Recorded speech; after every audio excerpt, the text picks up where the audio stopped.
I can feel him before I even see him. That quiet hum in my chest, like my ribs remember his hands before my mind lets me admit it.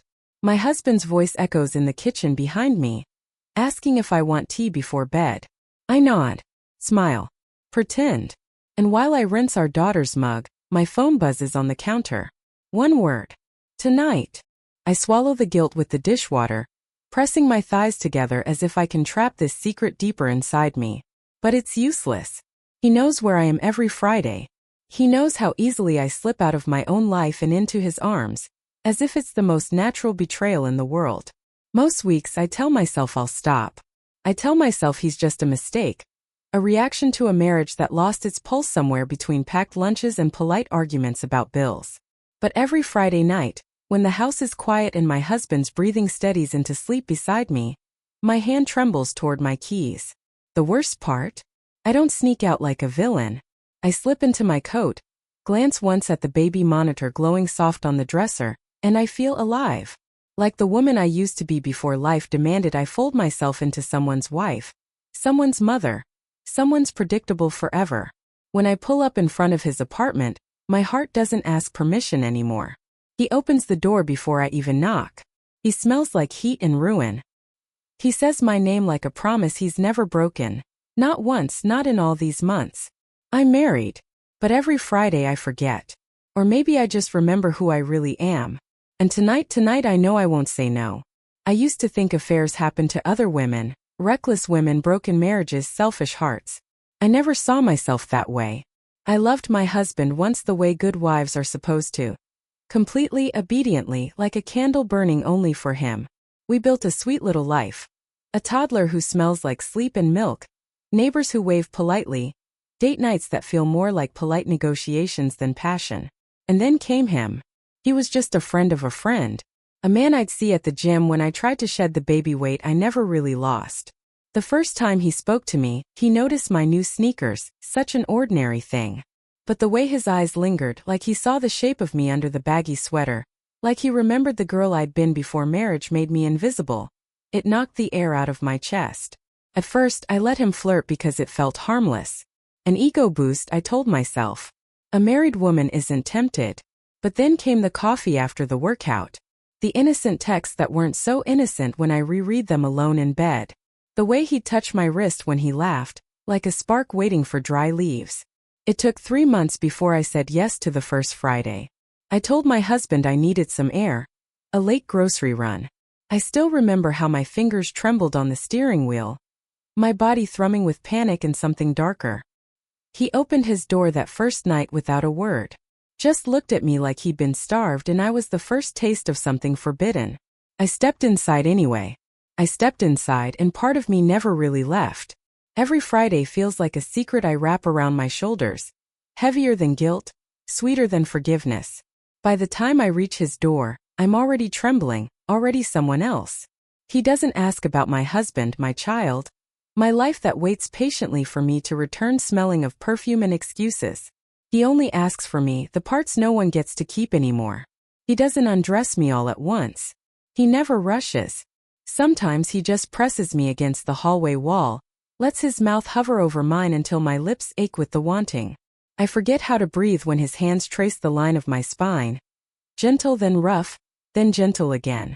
He knows how to ruin me slowly. How to murmur my name when my eyes flutter shut. How to drag a sigh from my throat that makes me bite my own lip just to keep from begging. With him, I am not a mother or a wife or a good neighbor who waves politely. I'm just nerve endings and whispers.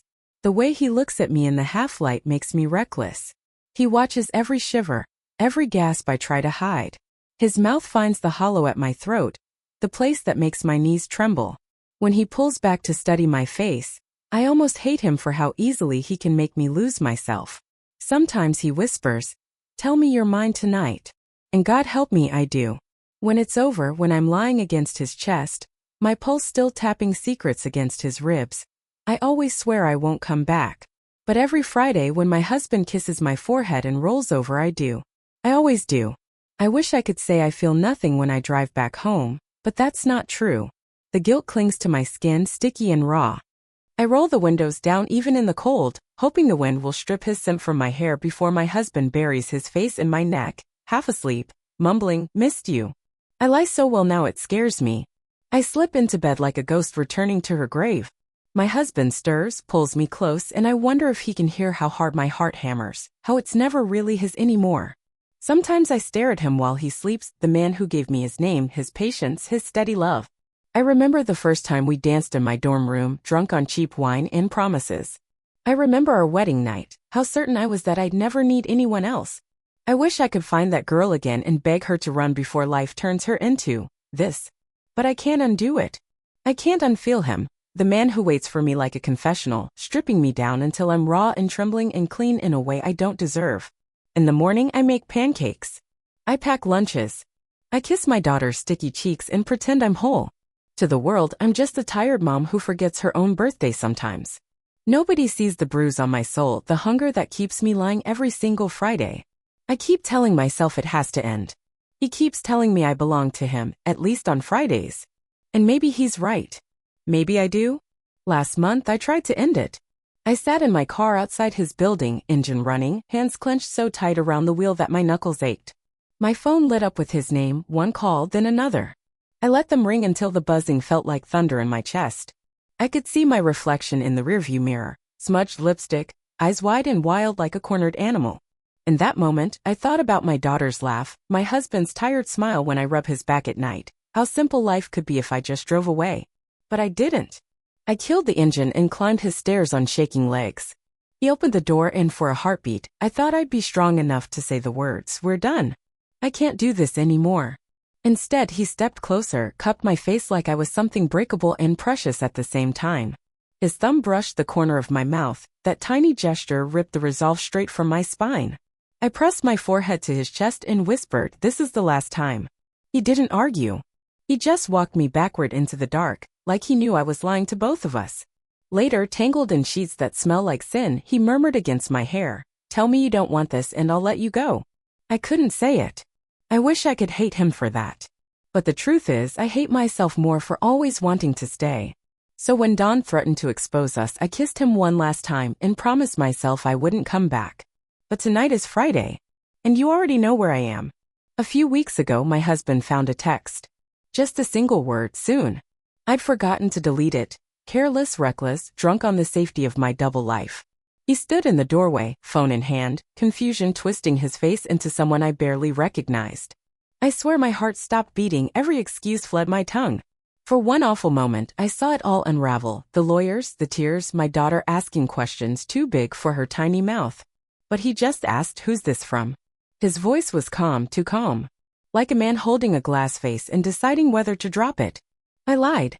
I said it was from a mom friend planning a surprise party. I made up details, balloons, cake, whispered conspiracies.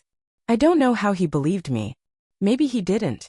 Maybe he just wanted to. Afterward, I sat on the bathroom floor, knees to my chest, phone in my palm like a bomb I couldn't defuse. I texted him, "We can't. Not anymore." He wrote back, "I'll wait." Friday. Same time. Part of me wanted him to be angry, to force an ending. But he never does. He waits. Always. That night, my husband kissed my cheek before bed, lingered just long enough for me to wonder if he could smell another man's ghost clinging to my skin. I thought I would break. I thought fear would be stronger than desire. But the truth is, fear only made me crave him more, the one who sees the pieces I hide, who shatters me gently until I forget what I promised to protect. So this Friday, like every Friday, I crossed the line all over again. And God help me, I don't think I want to stop. Tonight, as I lie here in his bed, my fingers tracing lazy circles on his chest, I know something's shifting inside me. It's not love, I tell myself that over and over. It's not that simple. What I feel for him is hunger carved into bone, a secret pulse under my ribs that no wedding vow can silence. Sometimes, when he's half asleep, he whispers about taking me away. He talks about waking up with me every morning, no more Fridays stolen in the dark. He wants all of me. The chaos, the guilt, the soft sighs I bury under my breath when I slip back into my husband's arms. But I don't know if I could ever let him have it. Because loving him openly would ruin everything. And maybe I'm addicted not just to him, but to the danger of it, the rush of betrayal, the way my heart races when I lie to everyone who trusts me most. I want to believe I can stop.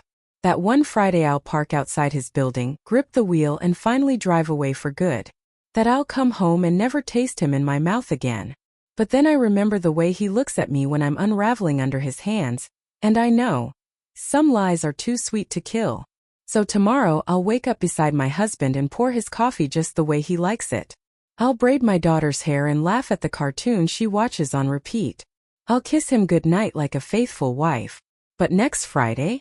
He knows exactly where I'll be. And maybe the cruelest truth is, so do I.